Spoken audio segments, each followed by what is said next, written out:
दोस्तों, अतरंगी वाइजर के सफरनामे में आप हमारे साथ हैं जबलपुर के पास स्थित ऐतिहासिक स्थान ग्राम तेवर के सफर में।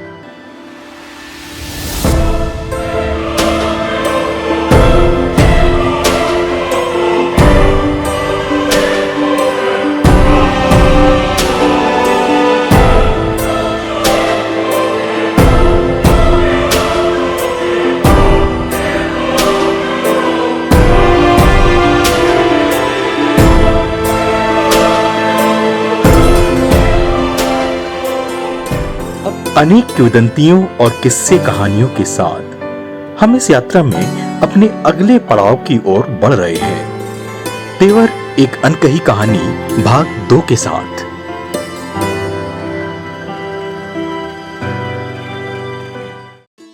वहां से निकलकर हमने अपना रुख किया त्रिपुर सुंदरी मंदिर यानी हत्यागढ़ की ओर। गांव से थोड़ी ही दूरी पर स्थित ऐतिहासिक कलचुरी कालीन कुलदेवी के 3 स्वरूप की प्रतिमा यहाँ स्थापित की गई है।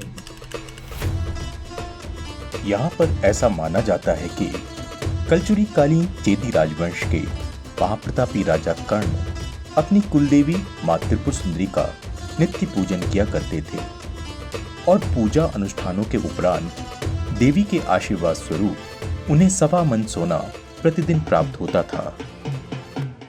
इस संपूर्ण क्षेत्र के संबंध में इंटेक जबलपुर के सौजन्य से आलेख किए इस बोर्ड ने हमें इस स्थान के साथ जुड़ने में कुछ और सहयोग किया। यहाँ दूर दूर से श्रद्धालु अपनी मन्नतों के साथ आते हैं और देवी माँ का आशीष मिलने पर अपने सामर्थ्य के अनुसार यहाँ श्रद्धा सुमन अर्पित करते हैं।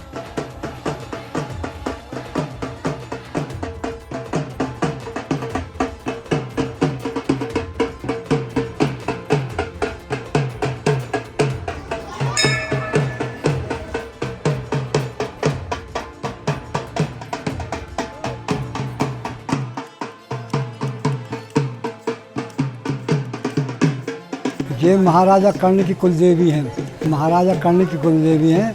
7वीं शताब्दी राजा कर्ण के 2 भाई थे, शांतिदेव और कर्णदेव। उनके पिताजी का नाम था राजा गांगे। उनके 2 पुत्र थे जी। उनकी जो कुलदेवी हैं संपन्न नगरी थी जी। इसका प्राचीन ऐतिहासिक नाम है कर्णावती कलचुरी कालीन। हाँ, महाभारत वाले कर्ण नहीं है जी। महाभारत वाले कर्ण नहीं है जी। वो यही मातेश्वरी देती थी 1.25 मन सोना, तो गरीबों को दान करते थे ब्रह्म मुहूर्त में। और यहाँ आज भी मकान निकलते हैं। गेहूँ चने निकलते, ज़मीन काले पड़ गए हैं और मकान निकल रहे हैं। सोना वगैरह भी लोगों को मिलता है। कंकड़ निकलते हैं, कई प्रकार के कंकड़ रहते वो निकलते हैं।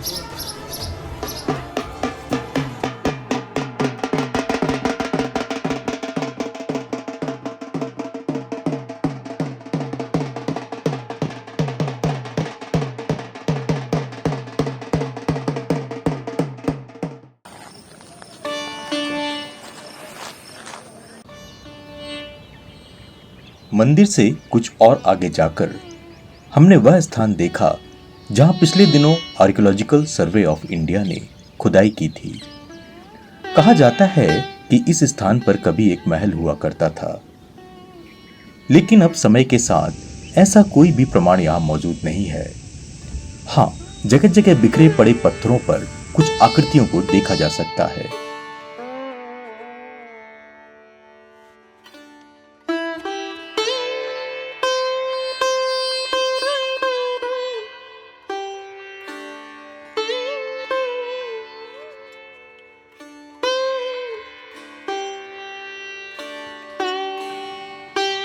ऊंचे टीले और जंगली झाड़ियों से घिर चुके इस पूरे परिसर को देखकर कोई नहीं सोच सकता कि शताब्दियों पूर्व यह संपूर्ण स्थान अपने पूरे शानो शौकत के साथ आबाद हुआ करता था, जहां अब केवल एक खामोशी है।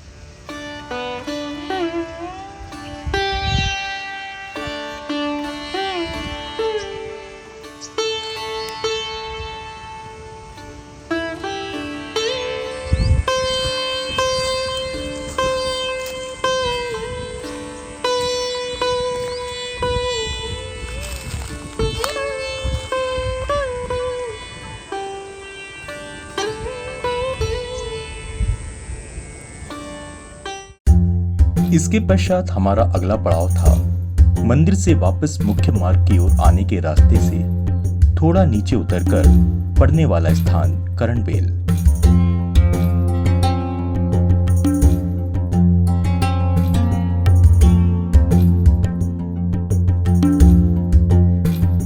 करणबेल यानी राजा कर्ण के द्वारा बसाया गया नगर यहाँ पर बरसों पुरानी बसाहट होने का साक्ष्य बनकर उस वैभवशाली इतिहास के लम्हों को प्रमाणित करता हुआ एक निर्माण शेष है। इस निर्माण को देखकर ही उस विशाल नगर की कल्पना की जा सकती है जहां से कभी भारतवर्ष के अधिकांश हिस्से पर नियंत्रण किया गया था। यहीं से राजा कर्ण की विशाल सेना अपने अजेय अभियान के लिए निकला करती थी।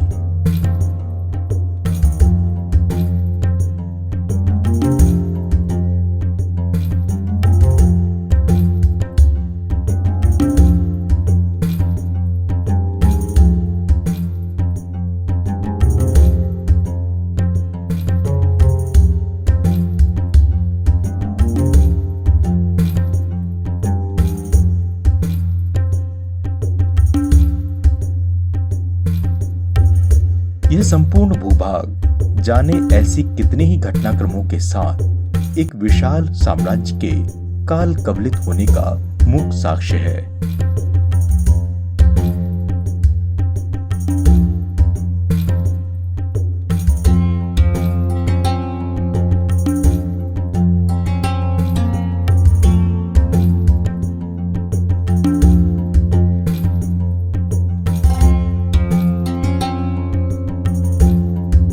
हथियागढ़ में पढ़ा गया वह बोर्ड बार बार जहन में आ रहा है जिसमें लेख है कि इस संपूर्ण स्थान पर 1000 ईसा पूर्व से 14वीं शताब्दी तक के आवासीय प्रमाण पाए गए हैं। साथ ही यहाँ अलग अलग काल में शासन करने वाले अनेक राजवंशों के सिक्के प्राप्त हुए हैं।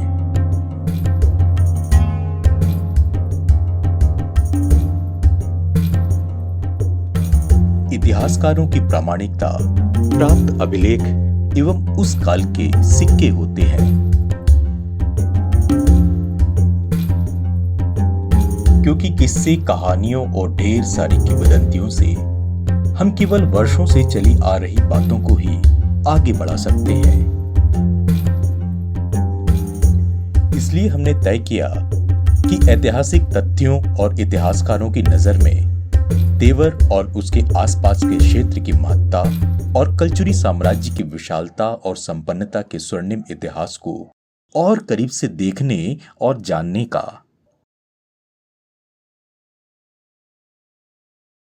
और हम पहुंचे जबलपुर शहर के टाउन हॉल यानी गांधी लाइब्रेरी में।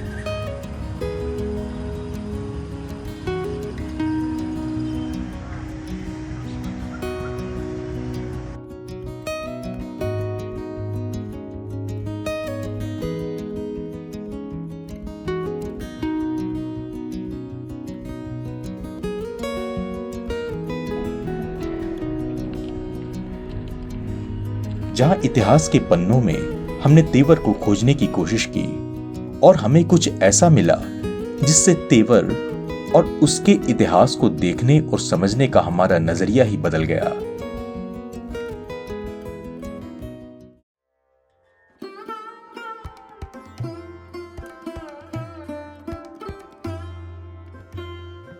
जल मानव जीवन के होने का प्रमाण होता है। आज तक जितनी भी सभ्यताओं की खोज हुई वह सारी बसाहट नदियों के किनारे ही पाई गई थी। इसी क्रम में जबलपुर के पास स्थित भेड़ाघाट में ऐसे प्रमाण पाए गए हैं कि यह स्थान प्रागैतिहासिक काल के पुरापाषाण युग के मनुष्य का निवास स्थान था। कालांतर में इस स्थान का विस्तार होता गया जो त्रिपुरी या वर्तमान तेवर ग्राम तक रहा। ईसा पूर्व से ही यह स्थान अलग अलग राजवंशों के अधिकार क्षेत्र का हिस्सा रहा है। तेवर की खुदाई में यहाँ पर शक, सातवाहन, बोधि और सैन राजवंशों के सिक्के मिले हैं। इस आधार पर ही इतिहासकारों का मत है कि यह स्थान उन राजवंशों के अधीन रहा होगा। महाकाव्यों एवं पुराणों में त्रिपुरी के वैभव का वर्णन पाया जाता है। इसे डाहल या चेदी राज्य कहा गया, जो 6वीं सदी ईसा पूर्व के 16 महाजनपदों में से एक था। 4वीं सदी ईसा पूर्व में यह नगर मौर्य साम्राज्य का हिस्सा बना। लेकिन तेवर या त्रिपुरी को असल पहचान मिली कलचुरी साम्राज्य की राजधानी के रूप में। तेवर अर्थात त्रिपुरी, यह एक प्रागैतिहासिक काल की नगरी थी जो द्वितीय सहस्त्राब्दी के आसपास बसी और भगवान हव्यवाहन अग्नि देवता के संरक्षण में राजा नील द्वारा शासित थी। इसका उल्लेख भारतीय गजेटियर में 1965 के गजेटियर में हमें प्राप्त होता है। अगर हम देखें कि कलचुरी काल जो था वह नर्मदा के किनारे, जिसका कि विस्तार बनारस और काशी तक था, यह चेदी वंश भी कहलाता था। इसके समानांतर ही यह कलचुरी काल बहुत विस्तार लिए हुए था। एक पुरानी मान्यता के अनुसार तेवर यानी कि त्रिपुर 3 पुरों की राजधानी कहलाती थी और यह भगवान रुद्र के द्वारा नष्ट कर दी गई थी। तेवर में अंधकासुर के वध का भी एक शिलालेख हमें प्राप्त हुआ है, जिससे यह पता चलता है। हम देखेंगे, अगर हम देखेंगे तेवर में जो प्राचीन कभी शहर हुआ करता था, तो लमेटा घाट के आसपास शहर बसा था। आज भी वहाँ कर्ण कलचुरी की यज्ञशाला और पशुपतिनाथ के मंदिर गोपालपुर में हमें प्राप्त होते हैं। तेवर में एक पुराना तालाब है और उस तालाब में अभी भी वहाँ पर जो नया मंदिर बनाया गया है वह भी पुरातात्विक महत्व का मंदिर है। वहाँ हमें भगवान शिव की खंडित प्रतिमा प्राप्त होती है, जैन तीर्थंकरों की प्रतिमाएं प्राप्त हुई हैं और सबसे बड़ी बात है कि 914 ग्रेन के तांबे और सोने के सिक्के भी प्राप्त हुए हैं। यह सिक्के आज भी संरक्षित हैं और अगर देखा जाए तो रीवा के जो शिलालेख प्राप्त हुआ है उसमें भी कलचुरियों की विशालता और कलचुरियों के स्वर्णिम शासनकाल का उल्लेख यहाँ हमें प्राप्त होता है। आज तेवर के आसपास प्राचीन प्रतिमाएं वैभव बिखरा पड़ा है। इसे संरक्षित करने की ओर हमारा ध्यान बहुत कम जा रहा है। अगर आप देखेंगे कि भारत में केवल अंजनी माता का एक ही मंदिर है जो भेड़ाघाट रोड पर ही है, और यहाँ पर जो प्राचीन बावड़ी है और जो प्राचीन शिवलिंग जो है और शिव की जो प्रतिमाएं जो गणेश की खंडित प्रतिमाएं प्राप्त हुई हैं, वासन देवी और शार्दुल देवी की और मरही माता की जो प्राचीन प्रतिमाएं हमें प्राप्त हुई हैं, उन्हें भी संरक्षित करने की आवश्यकता है। और मेरा सभी लोगों से निवेदन है कि तेवर के आसपास जो खुदाई चल रही है और जो मूर्तियां प्राप्त होती हैं, लोग उन्हें अपने घरों में सजा लेते हैं, जबकि यह पूरा प्राचीन जो प्रतिमाएं हैं ये ऐतिहासिक दृष्टि से बहुत महत्वपूर्ण हैं, जिन्हें संरक्षित किया जाना आवश्यक है। तेवर जो है एक ग्राम है जबलपुर के पास में। जबलपुर भोपाल रोड पर स्थित है। जबलपुर से 12 किलोमीटर दूर है पश्चिम दिशा में। और तेवर के बारे में ये माना जाता है कि कलचुरी शासकों की राजधानी ये रहा है, जिसको कि हम उस समय त्रिपुरी के रूप में जानते थे। त्रिपुरी का उल्लेख जो है हमको हमारे पौराणिक ग्रंथों में, महाकाव्यों में प्राप्त होता है। साथ में राजशेखर के जो ग्रंथ हैं उनमें हमको इनका उल्लेख प्राप्त होता है, जो कि विदुषाल भंजिका जो है उसी समय राजशेखर ने कलचुरियों के शासनकाल में रहने के दौरान उसकी रचना की थी, जिसमें उन्होंने तेवर को, त्रिपुरी को एक्चुअली तोहिन कर सोता, मतलब नर्मदा की लहरों से मुखर कहा है। अगर हम बात करें इसके प्राचीन उल्लेख की, तो हमको इसके बारे में जो जानकारी प्राप्त होती है वो प्रामाणिक तौर पर मार्कंडेय पुराण में मिलती है, मत्स्य पुराण, वायु पुराण, वामन पुराण और महाभारत जैसे ग्रंथों में हमको प्राप्त होती है। इसके बारे में ये भी कहा जाता है, राजशेखर का जो नाटक है बाल रामायण, उसमें हमको ये पता चलता है उस नाटक के हिसाब से कि जो है त्रिपुरी का शासक सीता के स्वयंवर में भाग लेने के लिए गए थे। और महाभारत में इनका उल्लेख हमको प्राप्त होता है, जिसमें बताया गया है कि कुंती के पुत्र जो सहदेव थे उन्होंने त्रिपुरी के शासक को पराजित किया था, और उसके बाद में कर्ण ने त्रिपुरी के शासक को पराजित करके अपने अधीन कर लिया था, जिसमें जब कौरव पांडव का युद्ध हुआ तो फिर चूंकि कलचुरी के जो शासक हैं उस समय त्रिपुरी के कलचुरियों के शासक हैं वो कर्ण के अधीन थे, तो उन्होंने जो महाभारत का युद्ध है उसमें दुर्योधन की तरफ से भाग लिया था। नर्मदा के पावन तट पर स्थित विशाल कलचुरी साम्राज्य प्राचीन काल में बहुत ही महत्वपूर्ण था। मध्य प्रदेश में जो 4-5 राजवंशों का शासन था उनमें कलचुरी, चंदेल, परमार, परिहार, इनमें से कलचुरी साम्राज्य भी काफ़ी प्रसिद्ध था। और इसका विस्तार, कलचुरी राजवंश का विस्तार वर्तमान महाकौशल क्षेत्र और ये कहना चाहिए कि जबलपुर और रीवा संभाग, यहाँ तक कि सागर संभाग का क्षेत्र भी इसके अंतर्गत सम्मिलित था। कुछ शासकों ने, जैसा पहले बताया जा चुका है कि कुछ शासकों ने इसका विस्तार वाराणसी और अन्य इससे भी आगे तक किया था। राजा गांगेय देव ने वाराणसी को भी जीत लिया था, तो वाराणसी तक इसका विस्तार हो गया था। और इलाहाबाद के पास, मानिकपुर के पास शंकरगढ़ पड़ता है, शंकरगढ़ भी कलचुरी शासक का नाम था, उसके नाम से ही बसाया गया था।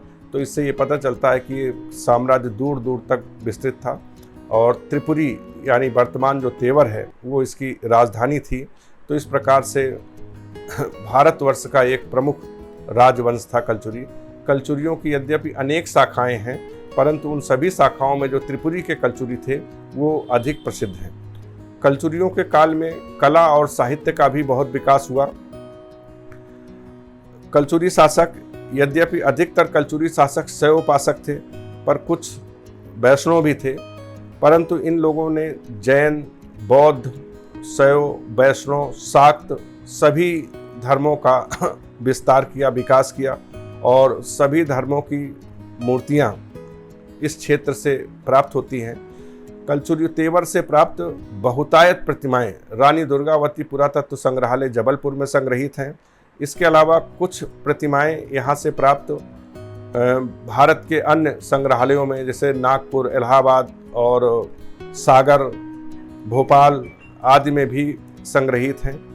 कलचुरी शासकों के स्मारक न केवल तेवर में प्राप्त होते हैं, बल्कि तेवर के अलावा भी बिलहरी, कारीतलाई और ये तो इसके अलावा रीवा क्षेत्र में चंद्रेह और गुर्गी ये प्रमुख स्थान हैं। दमोह में दमोह दोनी, यहाँ से भी बहुत बड़ी संख्या में कलचुरी कालीन कलाकृतियाँ प्राप्त हुई हैं। और सभी जिला पुरातत्व संग्रहालयों में ये संग्रहित हैं। यहाँ से अनेक अभिलेख भी प्राप्त हुए हैं, जो अभिलेख और सिक्के जो अभिलेखागारों में संग्रहित हैं। कुछ क्वाइन, मतलब सिक्कों के शौकीन लोग हैं या क्वाइन कलेक्टर्स हैं, उनके पास भी त्रिपुरी से प्राप्त अनेक सिक्के आज भी संग्रहित हैं। और कलचुरी शासकों ने जल संरक्षण पर भी पर्याप्त ध्यान दिया। लगभग सभी स्थानों पर जहाँ पर भी कलचुरियों का शासन था या कलचुरी बस्तियाँ थीं, लोग रहते थे, वहाँ पर उन लोगों ने विशाल तालाबों का निर्माण कराया। उदाहरण के लिए जैसे तेवर में बाल सागर मिलता है, इसी प्रकार से बिलहरी में भी, कारीतलाई में भी तालाब मिलते हैं। और तालाबों के अलावा इन लोगों ने बड़ी बड़ी बावलियों का भी निर्माण कराया। तेवर में भी एक विशाल बावली का उल्लेख मिलता है और है भी। इसी प्रकार से बिलहरी में भी बहुत विशाल बावली आज भी स्थित है। कारीतलाई में भी बावली के अवशेष देखे जा सकते हैं। और भी अन्यत्र जहाँ जहाँ पर भी कलचुरी बस्तियाँ थीं, वहाँ पर बावली और तालाब आज भी स्थापित है।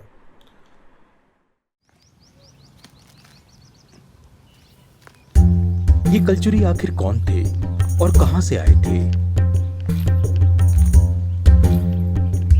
तेवर और उसके इतिहास को खोजते खोजते हम कैसे पहुंचे 1000 साल पुराने अनाज के दानों तक। 600 सालों तक शासन करने के बाद आखिर कैसे कलचुरी राजवंश का सूर्यास्त हुआ।